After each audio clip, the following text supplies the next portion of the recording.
6-7 గంటలు 8 గంటలు madam. Okay పెద్దమ్మ మాట్లాడండి. హలో మేడమా తాగే నీళ్ళు కూడా లేవు మేడం మాకు. నీళ్ళు ఇయ్యరా? నీళ్ళు కూడా ఇయ్యరు. హలో మేడమా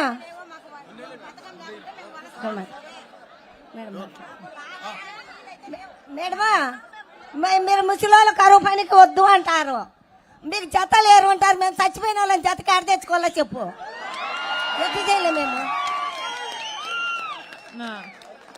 ఎట్లా బతకల్లా? మేమేం పని చేసి బతకల్లా చెప్పు నువ్వే. ముసలి వాళ్ళు వద్దు అంటారు, మీ జత తెచ్చుకోపో అంటారు. జతని ఆడితే మేము ఇద్దరు ఉంటేనే పని ఇస్తారా? ఒకటే ఉండేది. ఒకరైతే పని ఇయ్యరా? ఒకరైతే పనిలే, జత కావాలంటే జత ఆడతారు. మేము పనికి వద్దామా, నువ్వు జత తెచ్చుకోపో అంటారు. వయసు అయినాక పిల్లలు కన్నా ఇది పని కదా.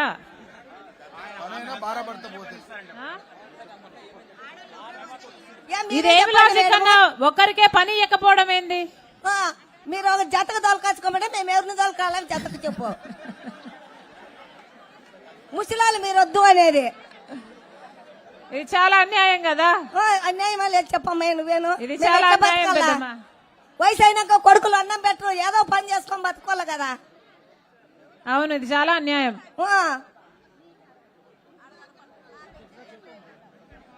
మీరే చెప్పండి మేడము. మీ గ్రామ పెద్దలు వచ్చారా? ఉన్నారా ఇక్కడ? ఎందుకు మీకు పని ఇవ్వటం లేదు అడుగుతా. నువ్వు వద్దమ్మా, మీ జతకి ఎవరినైనా దొలకాచుకుంటే జతకి ఎవరు వస్తారు మేడము? ముసలిళ్ళకు కదా, ముసలిళ్ళు తగ్గట్టయిన పని ఇళ్ళ కదా. కొడుకులు ఎవరు పెడతాన్నారు ఇప్పుడు? అన్నమ్మ కొడుకులు పెట్టలే కాబట్టి ఏదో పని చేసుకొని బతుకోవాలా.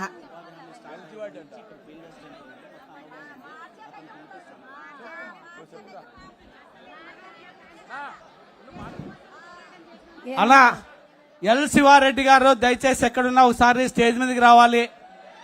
ఎల్ శివారెడ్డి గారు దయచేసి స్టేజ్ మీదకి రావాలి. ఉపాధి హామీ పథకం మీద ఆయనకి చాలా అపూర్వమైన అనుభవం ఉంది. దయ ఉంచి ఆయన స్టేజ్ మీదకి రావాలి. ఫీల్డ్ అసిస్టెంట్ ఆయన ఎవరు?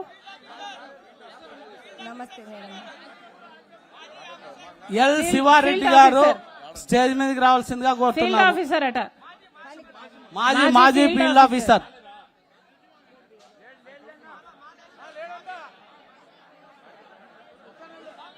వస్తాడు.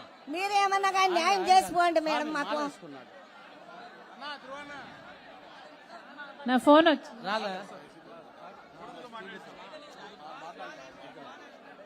ఓకే.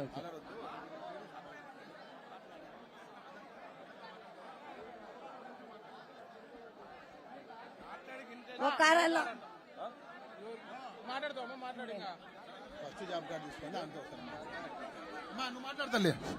ఫస్ట్ జాబ్ కార్డు తీసుకునింది ఆ రోజు డాక్టర్ వైఎస్ రాజశేఖర రెడ్డి గారు మన్మోహన్ సింగ్ గారు పక్కన కూర్చొని ఫస్ట్ జాబ్ కార్డు ఇచ్చింది ఆ రోజుల్లో సర్పంచ్. అక్కతో మాట్లాడాల్సిందిగా కోరుతున్నా. అక్క నువ్వు మాట్లాడక.